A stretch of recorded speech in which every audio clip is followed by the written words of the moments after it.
This is Troy Black, and Doug Smith is with me, and you're watching Filibusted. So everyone is freaking out right now about UK Prime Minister Starmer's announcement that digital IDs will be mandatory to work in the UK by 2029.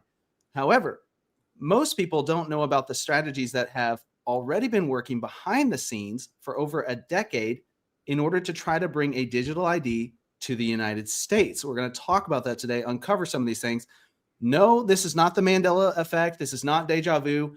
Yes, we did the same episode yesterday. And yes, we are fixing it this time around. Why am I wearing this hat? Is the question on everybody's mind. Well, I told my daughter about what happened, and she made me a hat of shame.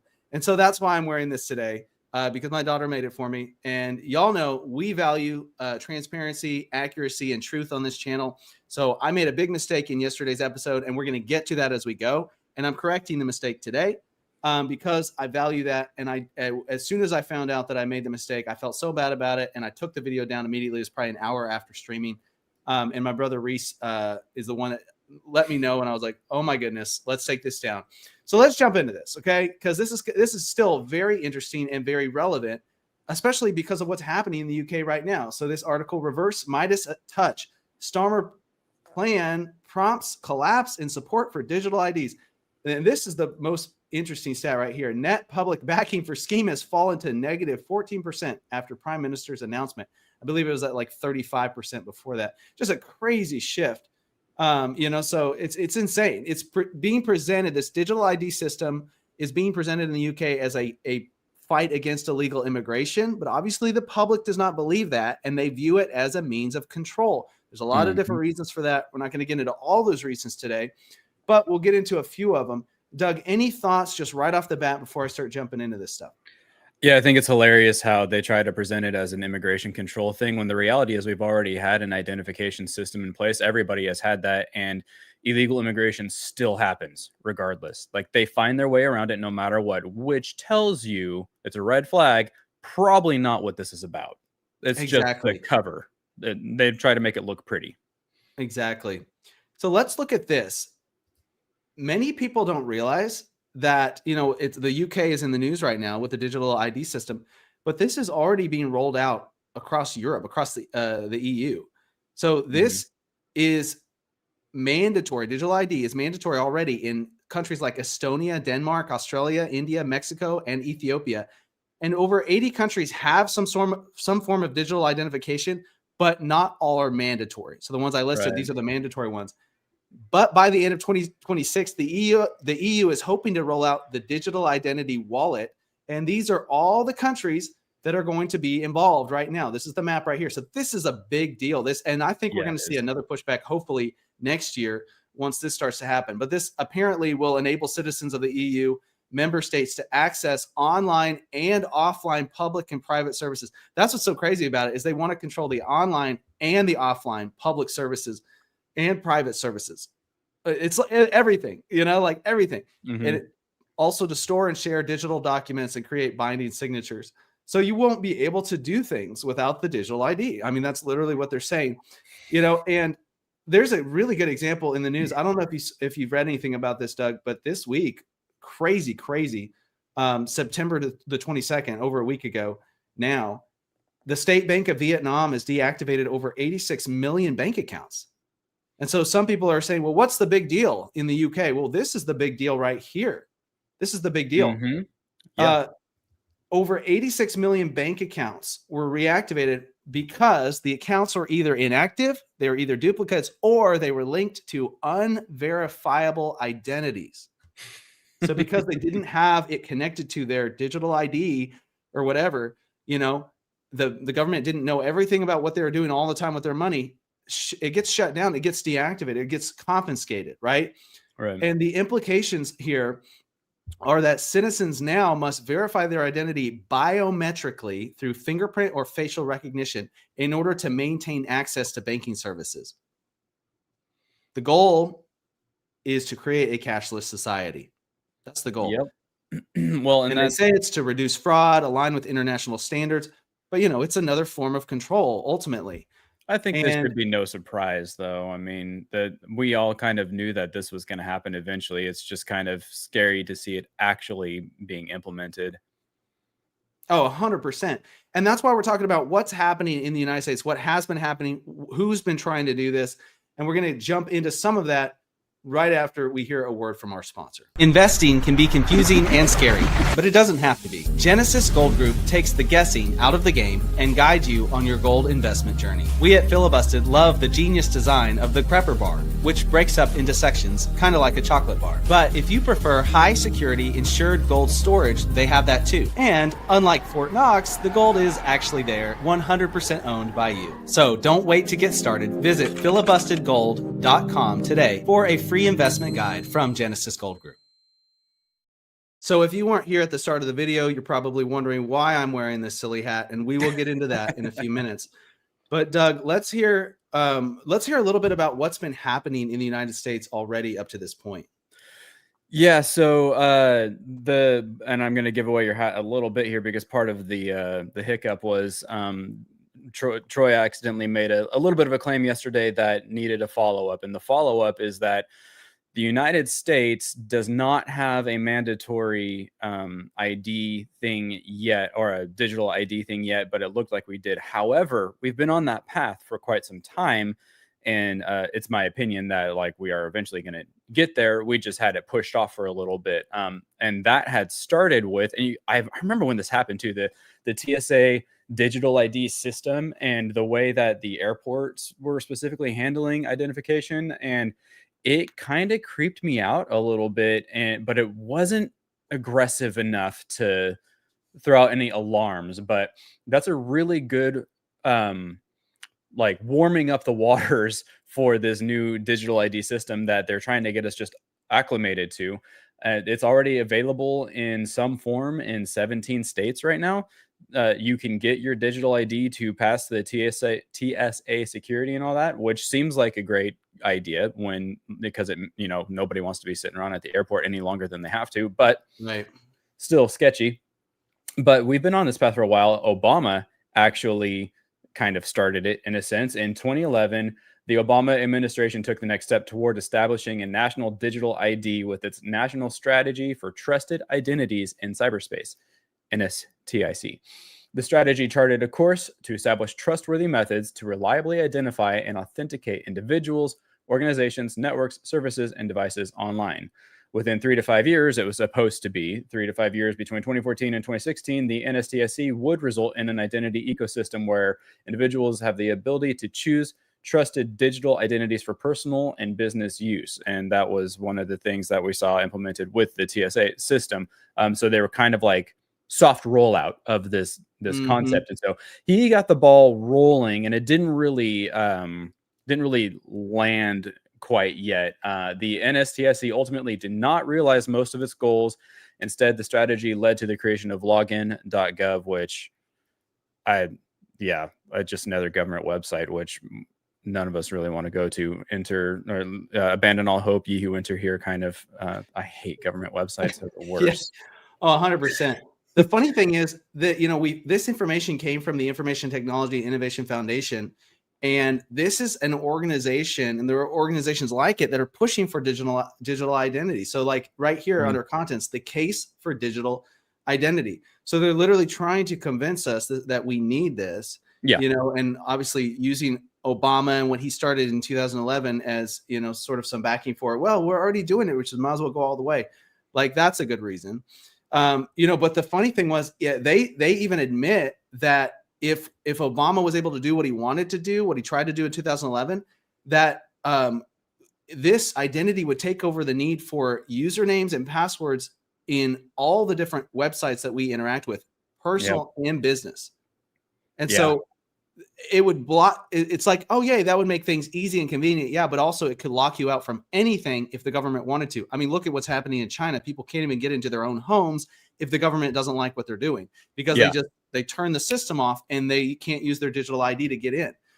But unfortunately, most people are so maybe not most people, but a large portion of the population is so easy to control in that way, because I personally think that what they're doing with all of this password garbage, where you got the 2FA system, you've got all these different, like now you have to do a passcode. This is a newer thing where it's like, I don't even fully understand it. And I work in like crypto where you have to do all kinds of security measures, and I still don't understand what they're trying to do with this new thing. But it really irritates me, and it's irritating enough that it's like I feel like they're doing this on purpose to get us annoyed enough at passwords and passcodes and whatever, pass keys or whatever it is, that we'll all just be like, fine, whatever. Like, give me the digital ID so I don't have to deal with this anymore. That's what it feels like to me. Yeah, I mean, that's a good point. I think the same thing could apply to, the political side that doesn't seem to care about illegal immigration also has consistently been the side that's pushing for the digital ID as well. And they're pushing it as, we were talking about this earlier, Doug, they're pushing it as a response to that. And here's the solution, when the solution is just to close the border, Right. like we've done now. But it's interesting. It's almost like we're going to set up the problem so that we have a reason for you to swallow the solution whole and not ask questions. Hegelian dialect. That's what it is. They do it all the time. Create the problem, offer the solution. Ta-da. And Exactly. we see that over and over. I think it's interesting, though, there was a bill introduced for this digital ID in 2021 and 2023. It got like kind of revived. And it's called the Improving Digital Identity Act, and it has not been shut down. It's still floating out around there. I checked on it just this morning. It's still, I put in my notes, active status. It's not technically active. It just hasn't been shut down. So what happens is the bills, you can check on the websites, on the government websites, the status of particular bills as they go along with each proceeding, to see where they're at. And oftentimes you'll see that they have been stopped. Like literally the bill was killed. It's done. This one is not. It's still there. So Yeah, it hasn't done anything, but it hasn't died. And we want it to die. I was trying to avoid saying that, but I couldn't figure out a different way to say it. no, 100%. Yeah, 100%. So we're trying to make the case that people are trying to do this, like people in Congress are trying to do it. We've had 2 presidents in the last decade or so try to do this. We have organizations that are trying to do this. We have government agencies that are trying to do this. So it's like, it's very, very widespread. And so let's look at another example of this. And this is where I have to correct myself from yesterday. It's why I'm wearing the hat of shame today, is because this article talks about, this is biometricupdate.com. And obviously they've got technology that has to do with digital IDs. So they want that to happen, right? To an extent. They want to be able to provide services regarding that. But digital IDs take root in U.S. as states and federal agencies chart on certain paths. This is based on an executive order signed by President Biden January 17th, 2025, 3 days before he left office. He signed this executive order. This article was written April 30th. And at that point, the order was still active. And government agencies were trying to figure out, hey, what are we going to do? How are we going to implement these things? And if it had stayed active, then my title from yesterday would have been correct, which was that 270 days from then, when they were going to start implementing some of this stuff, it was a critical date. That would have been about 1 week from yesterday. But thank God that Trump has actually shut this order down, and he's brought in the opposite. So now the opposite is true, because he understood that people don't really want this. The public doesn't really want this. But Obama tried to do it. Biden tried to do that. So that in my research, I did not find that very critical point of information, which was that Trump shut this down. And my bad. And I'm sorry about that. And obviously trying to correct that now. But the point is that this executive order that Biden signed before he left office is a mandate for federal agencies to prioritize digital identity systems and the use of those systems. That would be mobile driver's license. That would be electronic identity documents. That would be an app on your phone that would give you access to public services, or not give you access to public services. That would help police officers to identify you. That would do a lot of different things that we're able to do now without that. That would allow you to work, essentially, in the long run. Like, that's another thing that they could have done. But there's several government agencies that have been soft testing these things, and some of them still are, but some of them started after this executive order from Biden. Some of those agencies are the TSA, the SSA, Social Security Administration, Department of Veterans Affairs, the Center for Medicaid and Medicare Services. So a lot of these agencies have been soft testing this stuff and trying to figure out how to get it actually active. And the whole purpose of it, and this is actually found in the executive order itself. So if you go look at the executive order, here it was, and obviously it's been shut down now, thank God, by Trump. But it literally was, it talks about how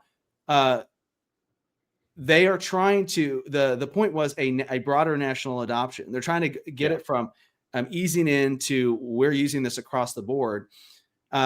And obviously they're talking about cybercrime, fighting fraud, things like that, you know, and it's like the same with the UK right now. It's like they've got a real good reason, you know, but the problem is it's the wrong solution to the problem, you know, and it's actually opening up a means of greater government control. And any thoughts, Doug? Any thoughts from you on this? Yeah, I think that it's interesting to see that Trump shut that down. Obviously, from our perspective, that's great. I like that, but we're still getting the warm up to it, like I was mentioning earlier, and it's via things like the Apple Wallet, like you mentioned. And I find it, what happens is we get so comfortable with certain ways of living that when the next step comes, it's an easy step to take. For example, like you want to buy concert tickets. Well, now you can just put those concert tickets in your Apple Wallet digitally. And so you start doing that with everything and you get really used to it. Like, you know, what if you do get pulled over on the side of the road for speeding or whatever, and you don't have your wallet on you? It would be awfully convenient if you could just bust out your phone and be like, well, but I got everything here. So we're already doing that with insurance, right? I have my insurance cards digitally, but it's like a PDF on my phone or something. But you know, like it's just easy to get to that next step. And so it's going to be, I think that where the United States is heading is into kind of more of a natural succession into the digital world with that. And maybe it will take longer, hopefully. But that's what it looks like to me. I think that at some point, people are just going to start doing it naturally instead of having it forced down their throats like they're doing in the UK. And that's going to be almost more dangerous, because what it looks like is happening in the UK is they're revolting against it in their own way. You know, like there are what's it called, petitions going out to make it stop and all that, because it's just so much of a shock. But it's not so much of a shock. It's just like, hey, you know, you can go ahead and just add this to your Apple Wallet and it'll make your life easier. And then all of a sudden, you know, 10 years from now, fast forward, now it's required and you can't go into the store without it. That's what it looks like we're heading into. And that's more scary to me. Yeah, and I think we need to take the UK. The reason we're doing this episode and doing it again, honestly, is because I think the UK can serve as an example to us. And places like Vietnam, what's happening in Vietnam right now with the bank accounts being shut down, you know, or restricted. And even China, you know, people don't have access to their homes if they made the government mad, you know, and to their finances, whatever you know, the different things that they use in life.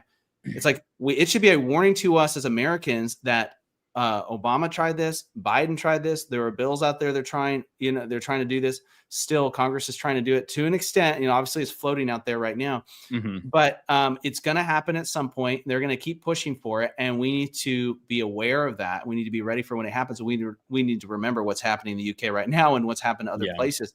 And I think the EU, the rollout next year potentially with the EU could serve as another warning sign once we see what starts to go down there.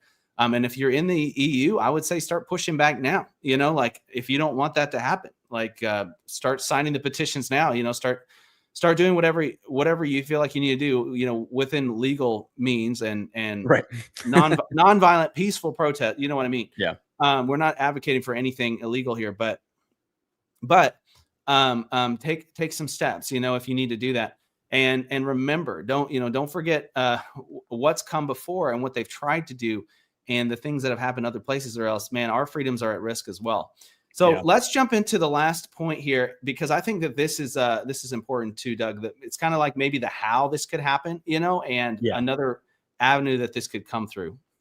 Yeah, so we've got the whole idea of, like, you know, the frog in boiling water with the social part of it, like I mentioned with the Apple Wallet and all that, right? Where we're just kind of getting used to the idea. But in the background, we actually have some legitimate infrastructure happening that hasn't been officialized in a government sense yet, but it is happening. And that is, you guys will all be shocked by this, Palantir, of course.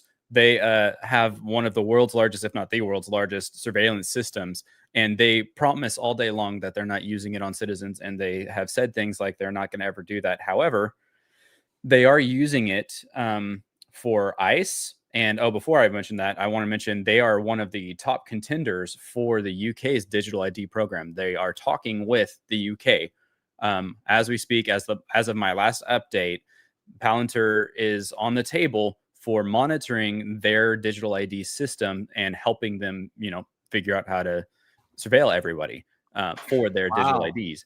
And they have a contract right now with ICE. Wow. And it does essentially what the digital ID system would do, but for illegal immigration. And it's called Immigration OS. And our government, via ICE, gave them $30 million for it. So it's happening, but it's happening under quote unquote good circumstances, which, on the one hand, it's like I can understand wanting to control the immigration issue and to make sure that we do identify people who are not US citizens and make sure that they are doing their due diligence by becoming that or getting them out of here. One of the two, however that works. That's great, but I don't really like this way to do it, honestly, because it's still a mass surveillance program. And all it takes is one person or one company in control of it to decide, oh, we're just going to flip that and use it for something else. Yeah. And that we just haven't gotten there yet. But I mean, it's set up. This infrastructure is in play. It is happening. We are being monitored. We are being surveilled, and our identities are already secured and logged away in databases wherever they keep them. It's just a matter of whether or not we are going to be susceptible to accept it. Like if we're going to be okay with, okay, fine, go ahead. Right. Yeah. Wow. Palantir was also tapped for creating a mega database of American citizens for the IRS. This hasn't happened, but there were talks about it. And unfortunately, that was through the Trump administration. This is something that the Trump administration was talking with them about because they were trying to eliminate fraud. So once again, another really good reason, really good excuse to use mass surveillance to make sure that there's no fraud, but mass surveillance nonetheless that could be used very quickly and easily for digital IDs. The little example that I had here that I thought was interesting is this is literally Batman's sonar from the movie The Dark Knight. If you guys remember that, I think it was in The Dark Knight Rises, the last one. The machine that Lucius Fox made was called sonar, and it was a mass surveillance machine. And Batman is, funny enough, Trump is referred to as Batman sometimes. So this is like my little conspiracy theory alert, but it's just funny connections, right? So Trump is referred to as Batman oftentimes in certain circles, right? Conspiracy circles. And then in the movie Batman, he has this whole machine that can watch everybody. And what happens is he ends up using it for like good purposes. And then he destroys it after that because he's like, I'm done. I'm out. I don't want to do this anymore. And so if we have something like that happen, I really hope that it's the same end result as that. If we get mass surveillance, hopefully Trump just goes, okay, cool, we took care of business, and then destroys it. That'd be great. Well, I think there's, I don't like what's going on with Palantir either, but I think it's likely that Trump would do that because obviously he's willing to listen to the people, he's willing to listen to the public, and he's done that this year by reversing what Biden signed, at the beginning of the year with the mass surveillance and the digital ID systems that they were trying to implement. So yeah, I think he's willing to listen, and if he's still in office, I think that's something that he might be willing to do. And I would hope, for the best result there. But yeah, y'all let us know what you think. Obviously, if you didn't catch it earlier, wearing the hat of shame, because maybe I could rename it the hat of second chances. I don't know. Y'all let me know what you think. But because of the mistake we made yesterday, so we wanted to supply the correct information and correct that mistake if at all possible.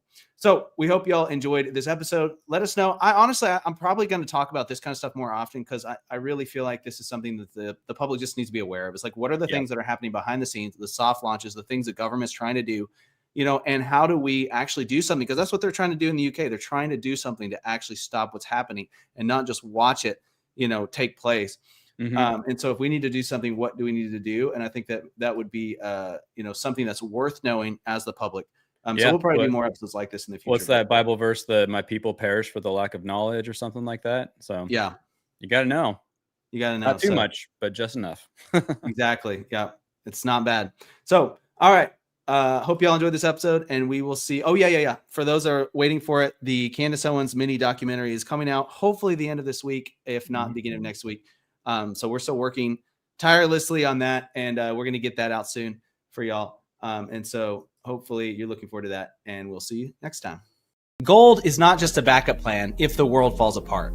It's an investment opportunity that could set you up for generations. There's never really a bad time to invest in gold, but you want to make sure you have the right guide. And that is where Genesis Gold Group shines. Whether you are a first-time buyer or a seasoned investor, their trusted expertise and competitive pricing makes them an easy choice. They offer tangible assets in case of emergencies, but they can also design the perfect IRA just for you. And they'll even cut through all that confusing red tape from the IRS. We at Filibusted love the genius design of the Prepper Bar, which breaks up into sections like a chocolate bar. But if you prefer a more high-security insured gold storage, they have that too. And unlike Fort Knox, the gold is actually there and 100% owned by you. Genesis Gold Group is a safe, simple, and convenient way to invest. Visit filibustedgold.com today for your free investment guide from Genesis Gold Group.